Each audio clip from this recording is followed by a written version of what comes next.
Episode 2 की starting में हमें बोना को दिखाया जाता है जो कि वर्कआउट कर रही होती है और यहाँ पे ना हमें दिखाया जाता है क्राइम सीन को, जिसमें डिटेक्टिव आ गया होता है डोंगजिन और उसका असिस्टेंट होते हैं। इनको तो समझ नहीं आ रही होती कि कहाँ से इसको स्नाइपर बजी है, लेकिन काफ़ी कोशिशों के बाद ना इनको पता लग जाता है कि किस किस ज़रिए से ना कहाँ से इसने शूट किया होगा। और सिर्फ एक ही स्नाइपर से ये मर चुका था क्योंकि बहुत अच्छे से इसने स्नाइपर मारी थी। और इस वजह से ना ये लोग सामने वाली बिल्डिंग पर चले जाते हैं। यहाँ पर इसका असिस्टेंट कहने लगता है कि नहीं, ऐसा नहीं हो सकता, यहाँ से किसी ने स्नाइपर मारी हो क्योंकि ये 500 मीटर की दूरी है जहाँ पे नहीं बच सकती है।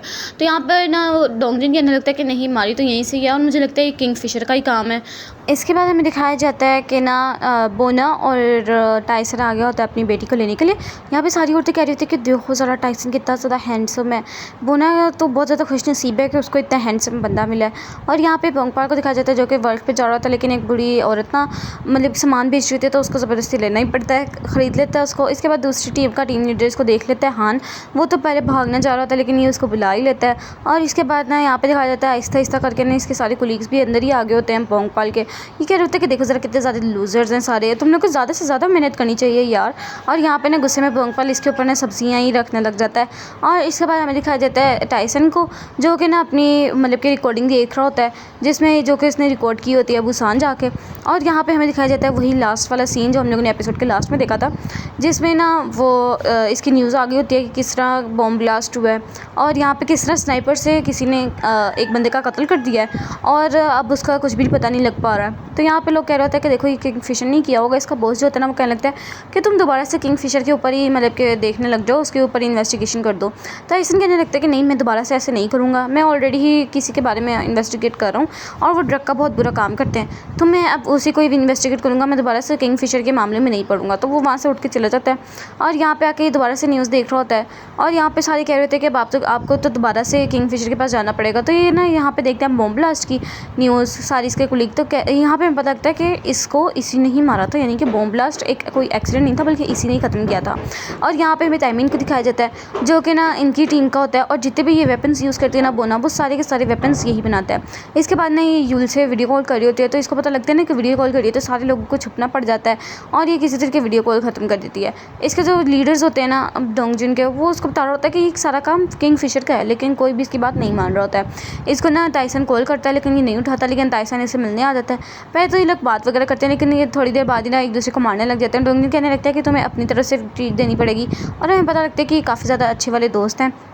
यहाँ पे ना ये कहने लगते हैं कि ये किंगफिशर का ही काम है, यानी कि अब तुम दोबारा से बिजी होने लगी हो क्योंकि किंगफिशर का काम पहले भी तुम्हें दिया गया था और दोबारा से तुम्हें मिल रहा है और तुम मुझसे यही पूछने आए ना कि ये किंगफिशर ने किया है या नहीं। तो वो कहने लगता है कि हाँ, पहले नहीं करता है लेकिन बाद में कहने लगता है कि हाँ, मैं इसी के लिए ही आया हूँ और इस वजह से ना मुझे बता दो कि सच में उसने किया ये सब कुछ। तो वो इतने सालों बाद आया क्यों, मुझे तो ये समझ नहीं आ रही है। इसके बाद ना ये लोग यहाँ से मीटिंग ख़त्म करके यूल और बोना मिल जाते हैं आपस में और वो कहने लगता है कि एक स्टिकर है जिस वजह से हम उसको ढूंढ सकते हैं, लेकिन वो कोरिया के हर घर में है। वो कहने लगता है कि हाँ, मेरी बेटी के पास भी है बेबी शार्क का, तो यहाँ पर हम लोग अब एक स्टिकर से तो नहीं उसको पहचान सकते। इसके बाद हमें दिखा देते हैं टाइसन की एक छोटी बहन भी है जो कि यूल से बहुत ज़्यादा प्यार करती है और यहाँ पर देखते हैं कि उसकी मॉम ना बहुत ज़्यादा खुश होती हैं आज टाइसन की। तो ये कहने लगते हैं कि इनकी खुशी का राज क्या है, इतनी ज़्यादा खुश क्यों है। तो यहाँ पे वो कहने लगते हैं कि देखो यहाँ पे सबके लैंडलॉर्ड्स ने ना उनका किराया बढ़ा दिया, लेकिन हमारा जो लैंडलॉर्ड है वो हमारा किराया बढ़ा ही नहीं रहा, जिस वजह से मोम बहुत ज़्यादा खुश हैं और हमारा किराया वही है सालों से जो चलता आ रहा है। इस वजह से ना ये काफ़ी ज़्यादा खुश हैं। तो वो कहने लगता है कि टाइसन अपनी छोटी बहन को कि तुम ना इसका ख्याल रखना यूल का, और मैं कभी कभी तुम्हें ज़्यादा सैलरी भी दे दिया करूँगा, यानी डबल सैलरी भी दे दिया करूँगा। जिस वजह से उसकी बहन तो खुश हो जाती है और यहाँ पे ना ये बाजू पे उसके वही स्टिकर देख लेता है और यहाँ पे याद करने लगते हैं कि जब बात कर रहे थे कि किंगफिशर 4 साल बाद आया है, तो लेकिन ये क्यों आया है, इसने 4 साल क्या किया था, ये जेल में चला गया था, इसको कोई चोट लग गई थी, ये मर गया था, क्या हुआ था इसके साथ। तो यहाँ पे ना टाइसन कहने लगता है क्या पता हो इसने इन 4 सालों में शादी कर ली हो, उसके बच्चे हो गए हों। तो यहाँ पे डोंगजिन कहने लगता है कि चल ठीक है, ऐसा भी किया था तो वो अपनी फैमिली के साथ ही रहता, वो क्या बोर हो गया था जो दोबारा से आ गया है। यहाँ पे लोग इसी तरह की बात कर रहे थे किंगफिशर के बारे में। इसके बारे में दिखा जाता है एक बंदे को जिसने ना काफ़ी ज़्यादा इसकी ना पिक्चर्स वगैरह कलेक्ट की होती हैं बोना की और उसकी पूरी फैमिली की। और यहाँ पे ना हमें दिखा जाता है जो कि हम लोगों ने लास्ट सीन में देखा था कि इसको वो 2 पिक्चर्स में लगी होती हैं, एक स्नाइपर वाली और इसकी फैमिली वाली, जिस वजह से थोड़ी बहुत तो टेंशन रहती है। यहाँ पे टाइसन ना अचानक से उठ जाता है, यानी कि इसने कोई बैड ड्रीम देखा होगा, जिस वजह से बोना का जो साथ ही ये बैग हक कर लेता है और यहाँ पे वो कहने लगता है कि मैंने देखा कि तुम्हें कोई लेके जा रहा है, जिस वजह से मैं बहुत ज़्यादा डर चुका हूँ, तो तुम 1 मिनट के लिए प्लीज़ ऐसे ही रह लो। तो ये भी मान जाती है। इसके बाद हमें दिखा देता है कि हाइमिन आ गई होती है इनकी कंपनी में। बोंगपाल देख रहा होता है, कहने लगता है कि यार ये सच में आ गई है। और इस वजह से ना ये इसकी जब आती है ना इनके अपार्टमेंट में, तो यहाँ पे सबके साथ ना इंट्रोड्यूस करवाने लग जाता है कि ये इसमें स्पेशलिस्ट है, ये इसमें स्पेशलिस्ट है, और ये इस तरह का काम करता है। लेकिन ये जैसे ही बोना को इंट्रोड्यूस करवाने लगता है तो वो रुक जाती है और कहने लगता है कि मुझे इसके बारे में पता है। और यहाँ पे ना वो उसको हैंडशेक करने लग जाती है। और यहाँ पे हमें दिखाया जाता है कि ना इन्होंने ही ये ब्लास्ट करवाया था, जो कि बिल्कुल ही टाइसन के सामने हुआ था। और वो जो आदमी हम लोगों को सीक्रेट दिखाया गया था वो आदमी यही था, यानी बोंगपाल इसी वजह से गया था बिजनेस मीटिंग पे।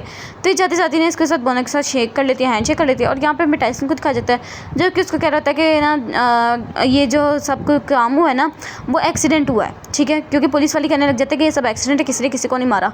तो वो कहने लगता है कि तुम लोग दोबारा से देखो इन्फॉर्मेशन, ऐसा कुछ भी नहीं है, तुम गलत कह रहे हो। लेकिन वो लोग नहीं सुनते हैं। और यहाँ पे हाइमिन ना बार बार बोना को ही देखती रहती है, उसको देखती रहती है।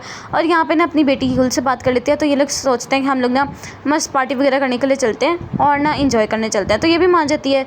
और यहाँ पे ना वो चले जाते हैं अपने फैमिली के साथ डिनर करने के लिए। यहाँ पे ना हाइमिन भी होती है, यानी कि अपना मतलब वो फैमिली डिनर कर रहे हैं और यहाँ पे ये अपनी बिजनेस डिनर करें जो ये लोग कोलीग्स वगैरह करते हैं। हाइमिन इसके साथ ही बाहर आ जाती है और ना उसको कहने लगता है कि तुम तो बहुत ज़्यादा खुश लग रही हो। तो वो कहने लगता है कि हाँ तुम्हें क्या हो रहा है इस बारे में। तो ना यहाँ पे वो उसके ना काफ़ी ज़्यादा उटपटांग बातें करती है और कहने लगती है कि तुम किंगफिशर हो, एक माँ हो सकती है किंगफिशर, ऐसा दुनिया को नहीं सही लगेगा, और तुम अपनी फैमिली को बचा भी पाओगी कि नहीं। तो वो कहने लगती है कि मैं अपनी फैमिली को बचा लूँगी। यहाँ पे ना इसको हाइमिन कहने लगती है कि तुम ठीक है अपने बिलव्ड को बचा लेना जिस तरह भी। और यहाँ पे हाइमिन गुस्से से चली जाती है। और यहाँ पे हमें दिखाया जाता है कि ना टाइसन और मतलब कि युल बैठे होते हैं। तो टाइसन को ना बुला लेती है हाइमिन, गाइस वो बुला लेती है उसको एक बिल्डिंग में और कहने लगती है कि इतने बजे आ जाना, हम लोगों ने कुछ मीटिंग वगैरह करनी है। अब पता नहीं ये कैसे हाइमिन को जानता है। और यहाँ पे ना इसको भी कुछ गलत लगने लग जाता है हाइमिन के बारे में।